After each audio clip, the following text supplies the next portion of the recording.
waxaa maanta magaalada Nairobi ee caasimadda dalka Kenya lagu daafuray kulan ay ku kala saxiixdeen heshiis istaraatiiji ah shirkadda Dahabshiil Group iyo hay'adda caalamiga ah ee Save the Children kaasi oo xoogga saaraya daryeelka iyo badbaadinta carruurta nugul ee ku nool geeska Afrika. Munaasabadda oo si rasmi ah uu furay wasiirka caafimaadka ee Kenya Mudane Aadan Barre Ducaale ayaa lagu shaaciyay iskaashigan oo xoojinaya xidhiidhka ka dhexeeya Save the Children iyo Dahabshiil oo soo jiray muddo dheer. Heshiiskan ayaa qayb ka ah hirgelinta yoolka 17aad ee horumarka waara SDG 17 oo ah iskaashi dhab ah oo u dhexeeya dowladaha, ganacsatada iyo hay'adaha samafalka. Waxaa goobta joogay mas'uuliyiin heer caalami ah oo ay ka mid yihiin CEO-ga Save the Children UK, deeq-bixiyayaal ka kala socday dalalka midowda Yurub iyo waddamo kale oo caalami ah. Xidhiidhkan ayaa loo arkaa mid muujinaya kalsoonida beesha caalamku ay ku qabto doorka Dahabshiil Group. Wasiir Aadan Barre Ducaale ayaa u mahadceliyey shirkadda Dahabshiil isagoo tilmaamay in doorkeeda muuqda ee arrimaha bulshadu uu tusaale u yahay ganacsiyada fahansan mas'uuliyadda bulshada ee saaran. Waxaan aad ugu faraxsanahay inaan idinla joogo subaxnimadan daahfurka iskaashi aad u muhiim ah oo dhex maraya Save the Children iyo bahda Dahabshiil.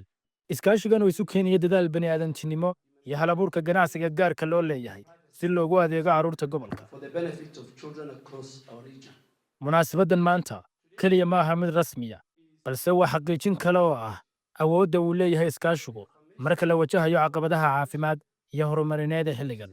Iskaashigan istaraatiijiga ah ee u dhexeeya Save the Children iyo Dahabshiil waa fikrad horu socda oo aqoonsanaysa in caafimaadka carruurtu uusan keliya ahayn arrin damiirina farayo, balse uu yahay aasaaska horumar waara.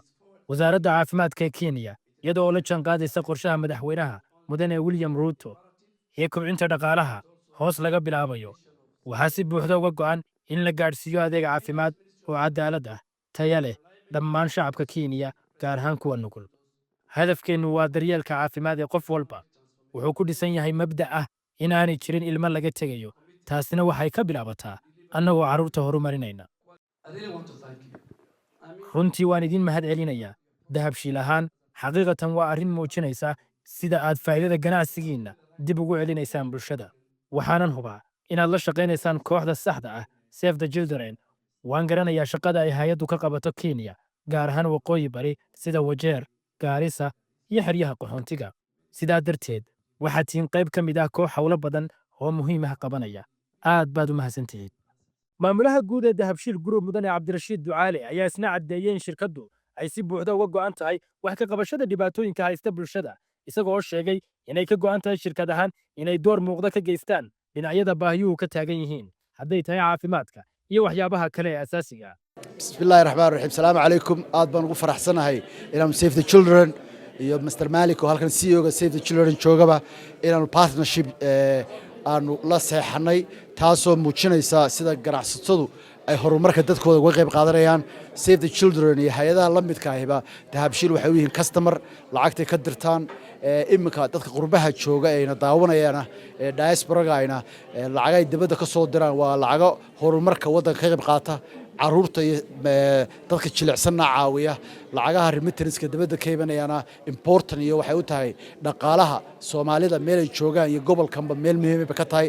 Haddaan ugu nahay Dahabshiil waxaan doonaynaa Save the Children iyo partnership-ka kale caalamkuba in lacagaha dibadda ka imanaysa ay fududeyso, dadka jilicsan la caawiyo, private sector-kuna ay sameeyaan horumar xagga shaqada ah. Dahabshiil haddaan nahayna waxyaalo badan oo samafala ayaan ilaalintii Dahabshiil la aasaasay oo guddoomiyaha shirkaddu Xaaji Maxamed Siciid uu mar walba ka qayb qaadanayay. Shirkad ahaanna haddii maanta abaara dhacaan Dahabshiil qayb buu ka qaataa, haddii dab meel ka dhaco Dahabshiil qayb buu ka qaataa, haddii daadad ay dhacaan Dahabshiil qayb buu ka qaataa, cisbitaallada, tacliinta, wax allaala wixii ummadda horumar u keenaya Dahabshiil qayb buu ka qaataa, weligeed uu ka qayb qaadan jiray. Iminkana uu sii xoojinaya haddii alla ka dhigo. Ummadda ina daawanaysa waxaan doonaynaa in iyaguna qaybtooda horumar ay ka qayb qaataan. Aad baa u mahadsantihiin. Madaxa Save the Children ee UK, Moses Malik, ayaa isna tilmaamay muhiimadda ay leedahay in la xoojiyo iskaashiga noocan oo kale ah, isagoo carrabka ku adkeeyey inay tahay tani fursad weyn oo lagu ballaarin karo barnaamijyada naf badbaadinta carruurta gobolka.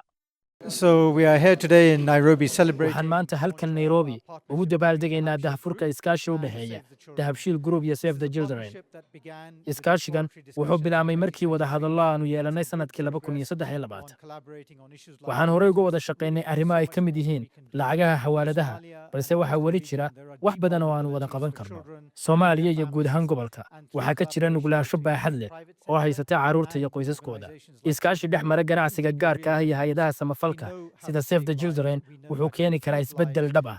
waxaanu garanaynaa sida nolosha loo badbaadiyo, waxaanu garanaynaa sida tayada nolosha loo hagaajiyo, waxaan ognahay sida carruurta loogu abuuro bilaabasho wanaagsan oo noloshooda ah, balse si kelinimo ah uma qaban karno. waxaan u baahannahay urinta, kartida, dadaalka, maalgelinta iyo hal-abuurnimada ganacsiga gaarka loo leeyahay. Dahabshiil oo ah mid ka mid ah shirkadaha hormuudka u ah xagga adeegyada maaliyadeed ee Afrika ayaana miiskeenala joogta. taasi waxay noo sahlaysaa inaan wax badan qaban karno marka la barbar dhigo wixii aan keligeen qaban lahayn. sidaas darteed waxaan si gaar ah ugu mahad celinayaa saaxiibkay maamulaha guud ee Dahabshiil Group Mudane Cabdirashiid Ducaale. waxaan si dhab ah u rajaynayaa inaan wada gaadhno wax badan sannadaha soo socda Soomaaliya, Somaliland iyo guud ahaan Going gobolka. to achieve in the coming years in Somalia, in Somaliland, and across the region. munaasabadda waxaa sidoo kale ka qayb galay xildhibaano ka tirsan baarlamaanka Kenya, wakiilo ka socday hay'adaha horumarinta iyo madaxda xarumaha caafimaadka ee dalkan Kenya. Xildhibaan Cadow oo baarlamaanka Kenya ka tirsan ayaa isna muujiyey sida uu u arko doorka Dahabshiil ee arrimahan. iskaashigan maanta halkan lagu daahfuray ee u dhexeeyo hay'adda Save the Children iyo Dahabshiil waa mid aad iyo aad mudnaantiisa u leh, waxaana ay muujinaysaa sida aan dadaal maanta ugu jirno ama hay'adaha sida Dahabshiil oo kale ay hormuud ugu noqonayaan dadaalada lagu buuxinayo daloolada ka yimid hoos u dhaca qarashaadka ama deeqaha ka imanaya reer galbeedka oo iyagu maalmahan dambe lacagihii ama hay-ado la baabi'iyey ha noqoto ama siyaasada ha noqoto ama dhibaatooyin badan oo adduunka ka aloosan ha noqdaane lacagihii laga heli jiray ay aad u hooseeyaan. marka Dahabshiil waxay hormuud u tahay inaan annaga haddaan nahay ummadda geeska Afrika, haddaan nahay mataqaanaa mas-uuliyiinta iyo ganacsatada inaan buuxino wax walba oo dalooloo yimaado si deeqaha loo fidinaya ummadaha tabaalaysan ee dhibaatooyinka ay hareeyeen ay helaan deeqihii ay u baahnaayeen, hay-adihiina ayna noqonin kuwo un ku tiirsan reer galbeed iyo deeqbixiyaal caalamiya. Iskaashigan cusub ayaa loo arkaa tusaale la taaban karo oo muujinaya sida shirkadaha Dahabshiil oo kale ay door muhiim ah uga ciyaaraan arrimaha samafalka, bani'aadamtinimada, shaqo abuurka iyo lacagaha qurbaha ka imanaya, kuwaasi oo ka sii qayb qaadanaya mar kale doorarka nololeed ee bulshada, iyada oo shirkaddu taageeradii looga baahnaa ay ka helayso dowladaha iyo hay'adaha caalamiga ah. xilli uu gobolku wajahayo caqabado ka dhashay gargaarkii iyo deeqihii bini'aadamtinimo ee hay'adaha samafalku ka heli jireen deeq-bixiyayaasha caalamiga ah.